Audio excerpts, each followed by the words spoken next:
జగిత్యాలలో సారంగపూర్ మండల రేచపల్లి గ్రామంలో జగన్నాథస్వామివారి కళ్యాణ మహోత్సవంలో పాల్గొని ప్రత్యేక పూజలు నిర్వహించిన ఎమ్మెల్యే సంజయ్ కుమార్ ఈ సందర్భంగా భక్తులు గ్రామస్తుల వినతి మేరకు ఆలయ అభివృద్ధికి 5 లక్షల నిధులు మంజూరు చేస్తామని ఎమ్మెల్యే హామీ ఇచ్చారు.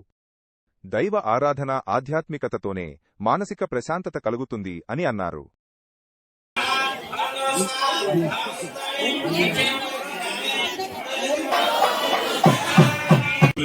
చాలాసార్లు దర్శించుకోవడం జరిగింది. ఈరోజు కూడా జగిత్యాలలో చాలా పెద్ద ఎత్తున జగన్నాథ రథయాత్ర జరగబోతుంది. తర్వాత పునాల గార్డెన్లో కూడా ప్రవచనాలు జరుగుతుంది. అది జిల్లా కేంద్రం అక్కడ జరిగితే మరి ఈరోజు ఇక్కడ ఇంకా పెద్ద ఎత్తున జరుగుతున్న సందర్భంలో యువత పెద్దలు మహిళా అక్కా చెల్లెళ్ళు మాతలు భక్తి శ్రద్ధలతో కళ్యాణాన్ని కలిసిగా చూడడం జరిగింది. నాకు కూడా ఆ కళ్యాణంలో భాగస్వామ్యం చేసిన అందరికీ కూడా హృదయపూర్వక ధన్యవాదాలు.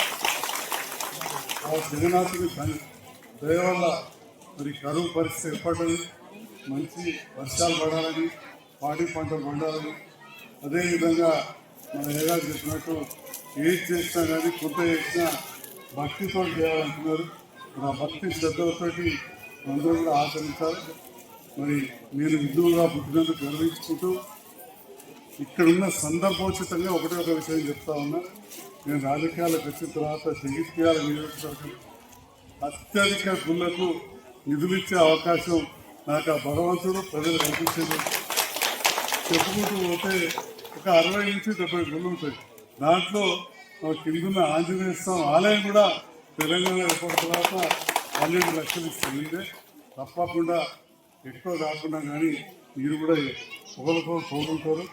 5 లక్షల రూపాయలు జరిగిన కళ్యాణ మండపం కానీ జరిగిన టెంపుల్ అని చెప్పి మంజూరు ఇస్తా అని చెప్పి తప్పకుండా 10 రోజుల్లో కాగితం తెచ్చిస్తాం. 5 లక్షల రూపాయలు చెప్తారు.